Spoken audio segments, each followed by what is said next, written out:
umumnya gitu. Tapi kalau notaris itu sendiri apakah itu jabatan spesialis atau? Ya jabatan umum itu, cuma dia kan jabatan publik namanya. Oh, Nah, gitu. Jadi pejabat publik. Nah, karena sebagai pejabat publik ada aturan yang mengaturnya. Sebenarnya KUHP juga ada mengatur. tentang Kan itu. notaris. Ya, tentang notaris ada. Jadi Oh, misalnya di pasal 390 yang sekarang ya 392. 392. 392 itu memang betul-betul mengatur soal bagaimana, tapi kan persoalannya itu sebenarnya umumnya di pemalsuan ya, sedikit ya, di pemalsuan apa itu? Data. Nah, ini di tindak pidana pemalsuan surat. Oke. Di sini memang secara umum itu kan, kalau di Undang-Undang UJN kan tidak ada pasal pidananya mengenai Nggak ada. kalau memalsu ini berapa kan, enggak. Nggak. Nah, dia masuknya ke sini. Masuknya ke KUHP. Termasuk juga 263, 266, 269 itu. Ya, jadi masuknya ke sini. Kalau ini kan yang baru kan di 391, 391, iya, betul. 392, 393. Ya, yang terbaru. Ya, KUHP jadi terbaru. meskipun di Undang-Undang Notaris tidak diatur, tapi ketika ada pemalsuan surat, bla bla bla Masuknya macam-macam, ke- masuklah KUHP.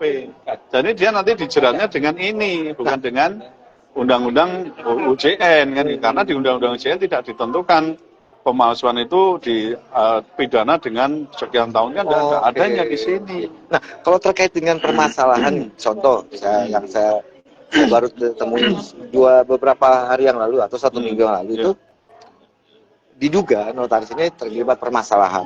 Nah, kemudian dari pihak APH itu sudah mengajukan surat karena kan diatur juga di Ya, di UJN pasal 66 ini untuk dalam artian persetujuan.